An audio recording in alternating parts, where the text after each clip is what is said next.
10 fingers channel में आपका स्वागत है। आज हम कक्षा 8 की गणित का प्रश्नावली 11.1 का प्रश्न क्रमांक 9 हल करेंगे। प्रश्न इस प्रकार से है। एक 5 मीटर 60 सेंटीमीटर ऊंचे ऊर्ध्वाधर खंभे की छाया की लंबाई 3 मीटर 20 सेंटीमीटर है। उसी समय पर ज्ञात कीजिए 10 मीटर 50 सेंटीमीटर ऊंचे एक अन्य खंभे की छाया की लंबाई, उस खंभे की ऊंचाई जिसके छाया की लंबाई 5 मीटर है।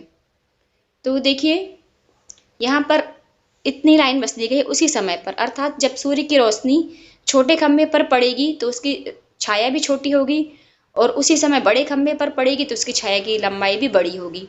तो इसका अर्थ हुआ कि ये प्रश्न सीधा समानुपात में है। बड़े खंभे की जो छाया है वो बड़ी होगी और छोटे खंभे की छाया यानी जिसकी लंबाई कम है उसकी छाया छोटी होगी। तो एक बात तो क्लियर हो गई कि सीधा समानुपात में है। अब जो इसकी सारणी बनेगी वो कैसी बनेगी? एक कॉलम में आ जाएगा खंभे की लंबाई और एक में आ जाएगा छाया की लंबाई। तो देखिए इसकी टेबल जो है इस तरह से बनेगी, एक में खंभे की लंबाई और एक में छाया की लंबाई। अब जो कुछ हमें दिया है, खंभे की लंबाई भी मीटर में दी है, तो खंभे की लंबाई जब 5 मीटर और 60 सेंटीमीटर है अर्थात 5.60। अब यहाँ मीटर हमने एक बार लिख दिया है तो यहाँ हमें बार बार मीटर सेंटीमीटर नहीं लिखना है और यहाँ पर ये मीटर लिखा हुआ है मैंने। इसकी छाया की जो लंबाई है वो है 3 मीटर 20 सेंटीमीटर। अब 1 मीटर बराबर 100 सेंटीमीटर होते हैं तो ये 0.60 मीटर ही कहलाया। फिर फर्स्ट में हमसे पूछा गया है 10 मीटर और 50 सेंटीमीटर, तो 10.50 आ गया। अब इसके खंभे की छाया की लंबाई, तो छाया की लंबाई हमने मान ली x और दूसरी लाइन में हमसे बोला गया है उस खंभे की ऊंचाई जिसकी छाया की लंबाई 5 मीटर है। तो छाया की लंबाई हमें दी है 5 मीटर। अब हमें यहाँ खंभे की ऊंचाई ज्ञात करनी है तो हम इसको मान लेंगे y मीटर। तो जो ये दोनों चीजें हमने मानी है इनको हम लिख लेते हैं। माना जब खंभे की लंबाई 10 मीटर 50 सेंटीमीटर है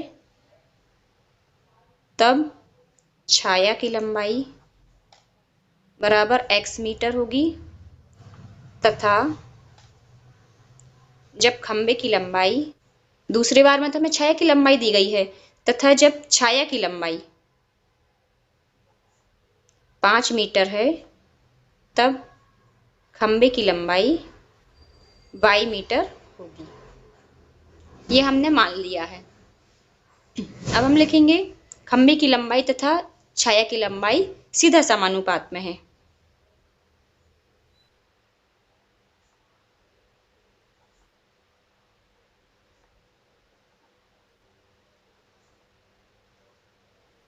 अब जब ये दोनों सीधा समानुपात में हैं तो फिर हम लिख सकते हैं 5.60 भागित 3.20 बराबर 10.50 भागित x।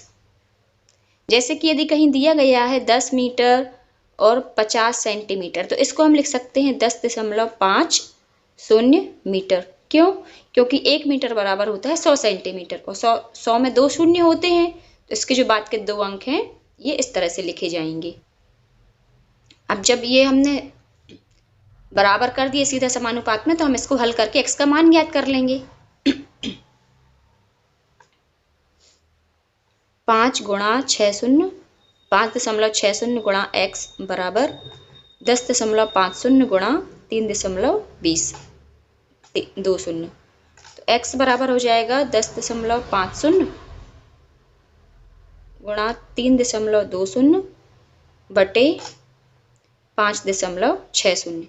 अब देखिए ये वाला दशमलव और ये वाला दशमलव कट जाएगा क्योंकि इसके बाद भी 2 अंक है और इसके बाद भी 2 अंक है तो ये दोनों कट जाएंगे। अब ये बचा है हमारा 10.5 गुणा 32 भागित 56।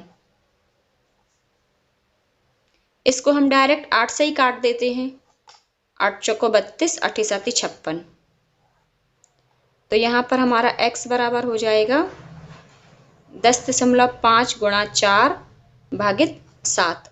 7 से इसको काट देंगे, ये देख लीजिए 10.5 भागित 7।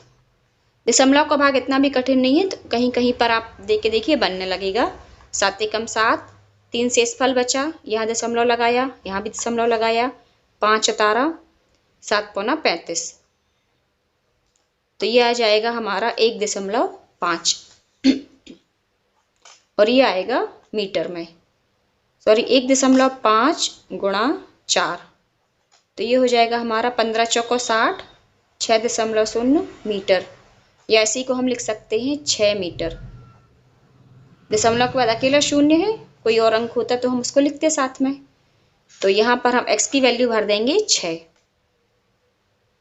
अब ये पहले से मीटर में ही माना है हमने सब कुछ, तो यहाँ हमें अलग से मीटर लिखने की आवश्यकता नहीं है। अब इसके बाद हम निकालेंगे y की वैल्यू।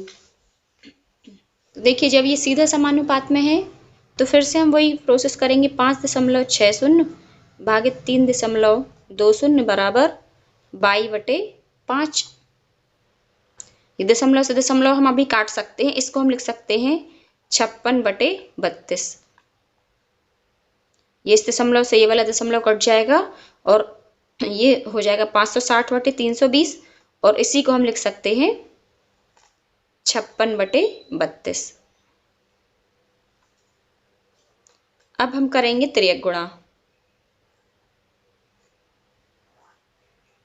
तो ये हमारा हो जाएगा 56 गुणा 5 बराबर y गुणा 32। तो y को हम यहीं रहने देंगे, 32 को यहाँ पक्षांतर करके ले आएंगे, तो 32 गुणा में हम भाग में चला जाएगा। अब इसको हम फिर से 8 से ही काट देते हैं, 8 7 56, 8 चौको 32, तो ये हो जाएगा 7 गुणा 5 भागित 4, और ये हो जाएगा y। तो y बराबर हमारा आ जाएगा 7 पौना 35/4। 35 को हम 4 से भाग करेंगे, ये हो जाएगा 4 8 32, शेषफल बचा 3, दशमलव लगाया, शून्य बढ़ाया, 4 7 28, 2 शेषफल बचा, दशमलव लगा चुके, एक शून्य बढ़ा सकते हैं, 4 5 20। तो इस तरह से y का मान आ गया हमारा 8.75, और ये आएगा हमारा मीटर में। तो ये जो हमारी टेबल थी इसमें हम y का मान भर देंगे 8.75।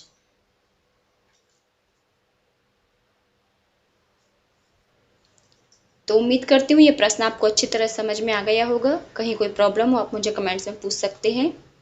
नेक्स्ट क्वेश्चन के लिए मिलते हैं नेक्स्ट वीडियो में, तब तक के लिए पढ़ते रहिए, मस्त रहिए।